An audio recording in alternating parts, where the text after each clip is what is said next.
All right, so today I wanted to talk about this tweet from, I don't even know how to say this here, Alex here on Twitter that went pretty viral. I wanted to talk a little bit about it. What's it called when the bank says you can't afford a $950 mortgage, so you're stuck paying $1,500 a month in rent instead. So this is a good point in a lot of ways, but I think there's also a lot of other things going on here as well. Um, but I think when it comes to stuff like this, it doesn't really make sense at all. That is definitely true. It makes no sense.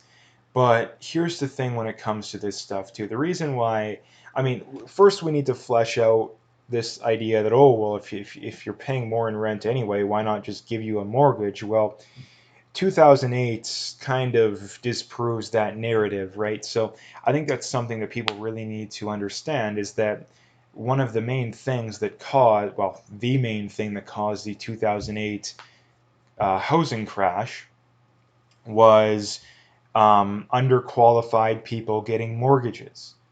And it was specifically minorities, right? But mainly, again, underqualified people getting mortgages. So this is the problem that you need to be able to afford to pay the mortgage. Now, rent is different, right? Rent is different in that typically it's either month to month or maybe you have a 6 month or a 1 year lease, right? And not to mention, too, it's a lot easier to evict a renter than it is a someone who's not paying their mortgage, right? So there's that. I think that's part of what goes into it. Not to mention, too, there's other things that go into it. Typically, when you're paying X amount in rent, you don't have as much other stuff to worry about. So there's a lot of other nuance going on here, but the whole point of this tweet, I think, and I think is a good and legitimate point, is it's needlessly hard to get ahead these days, which I think is absolutely true.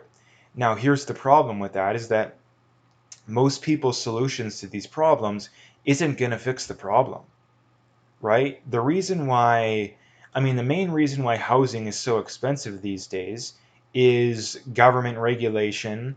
Well, mainly government regulation, to be quite honest, but there's a lot of other things going on as well.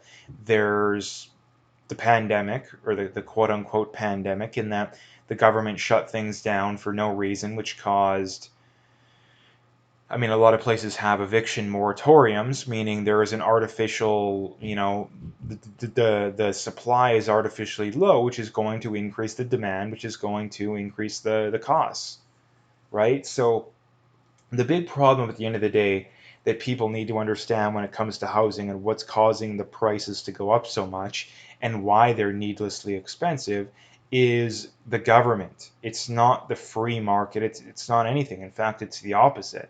And the craziest thing about it too is that you have people that are so ignorant and just stupid, for lack of a better way of putting it, is that they hear these problems and their solution is, oh well, the government caused these problems, but the solution is more government, right? Like the amount of people I hear that their solution to these problems is just, oh, well, the government should just build public housing, right? Just build public housing.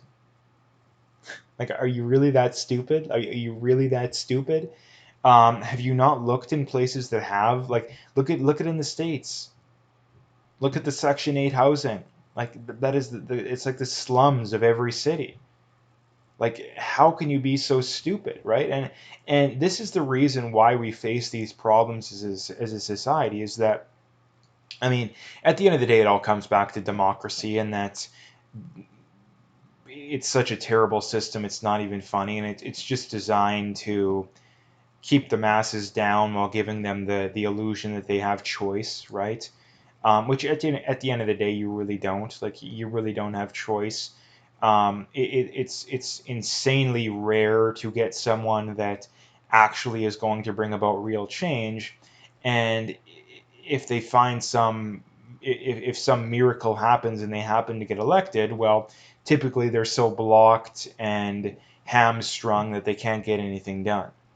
I mean, I don't think Trump was some savior, but look at how hard it was for him to get things done, right? So that is the big problem. But the other big problem, too, is that the average person is so ignorant, it's not even funny.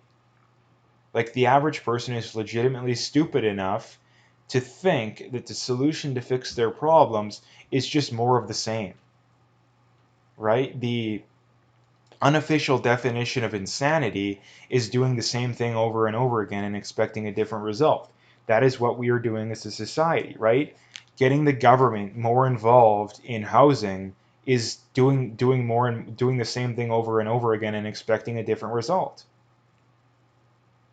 Right? I mean, look at the places that housing is the most expensive. Places like Vancouver, Toronto, San Francisco, etc., etc. They are the most regulated places on in North America. Like in Vancouver, there's a large part of Vancouver where it is basically impossible to get a house built.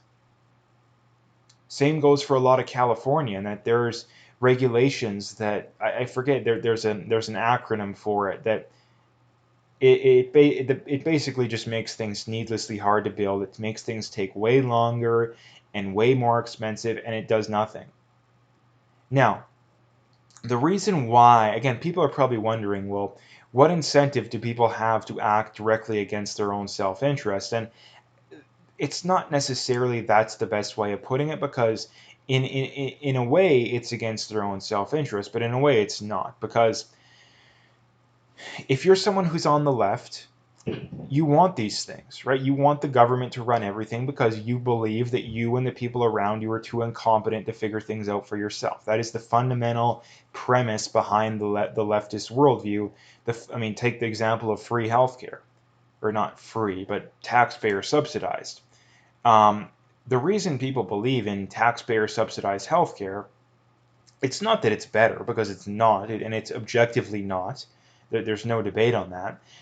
The reason that they believe in it is, oh, well, poor people, if they didn't have subsidized healthcare, they'd die, right? Well, it's actually still not true. I mean, if you look in places that have a free market system, they still find ways to get the poor care, whether it's through charity, either, outsourced charity, or, doctors just looking after people out of their own pocket, or the other thing that would happen is just poor people recognize that they're not going to be able to be 400 pounds with diabetes and force people to foot their own bills, so people would just become more healthy. But the leftist premise is that people are so incompetent and stupid that if the government didn't look after them, they would literally die. That is the leftist worldview. The leftist worldview is that if we didn't have a big massive welfare state, people would end up on the streets. People are so incompetent that they can't look after themselves.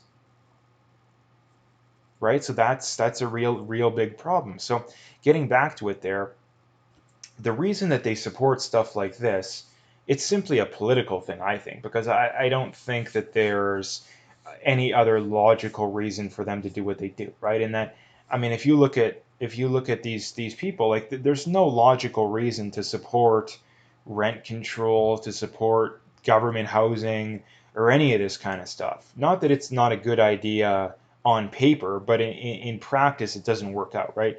All rent control does is create a shortage of housing, which causes prices to go up a lot in the long run, even possibly in the short run. And the people that own the existing houses have no incentive to look after them, because if they're not going to make any money, why would they care about keeping the housing in good condition? And the people that live in them have no incentive to keep them good, because they don't have any stake in, or any skin in the game. So the problem with these leftist solutions is that it doesn't work out, because nobody has any skin in the game. The people that own the houses don't have any skin in the game. The people that live in the houses don't have any skin in the game. And if the government runs anything, they don't have any skin in the game either. So no matter how you cut it, it doesn't work out, because if people don't have any skin in the game, there's no possible way it's going to work out. Because that's the only way that the houses are going to be kept, upkept well, right? Both from the renter's perspective and the landlord's perspective. But if the government's running things, they get paid either way, right? And if the problems persist, right? Like if you're, let's say we have a place that does all government housing, right? That, let's say some country just adopts that, they go full on communist. Well, the government has no incentive to make sure that everybody has a good quality place to live, because if people don't have a good quality place to live, what are they going to beg for? Well, government, come, please, come solve my problem. You got to build us a new house or a new apartment.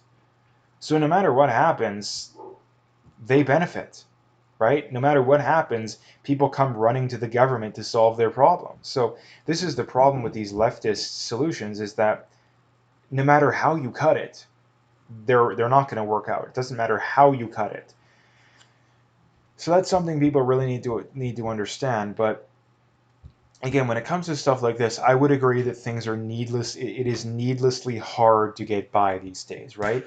But the reasons for that are not the reasons that most people think, right? If we had an actual free market, right, the supply of housing would be allowed to expand with demand, right? The main reason why housing has gone up so much over the last generation or two is because the supply has not been allowed to keep up with demand, right? It's just the most basic of basic economics you can possibly, like 5-year-olds could understand this stuff. And the fact that fully adult human beings can't understand it, it's like, my God, you're stupid. Um, but that is the main reason, right? So the way to fix these problems is to massively deregulate, right? Massively deregulate. I mean, look at a lot of these places in these big cities. There's these old buildings or old houses that no one, that barely used, or if they are used, they're not used really for any good purposes, because of because of all these restrictions and these needless restrictions. No one, what should happen is people just you bulldoze the old places and you build new stuff. But like I say, because it's impossible to get that done, and if you do, it's very hard to make money off it.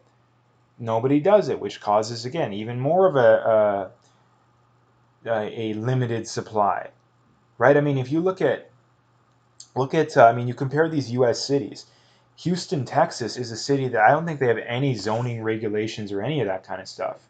Look at the price of housing there compared to Los Angeles or San Francisco, which both have very strict regulations. So, and here's the last problem that I would point out too, because I think the facts are abundantly clear on this stuff. It's like, I'm at the point, and I think everyone else should be at the point, to where it's like, if you're poor but you keep voting for these same policies over and over again, if you're struggling to get by and you keep voting for these same policies over and over again, you should get no sympathy.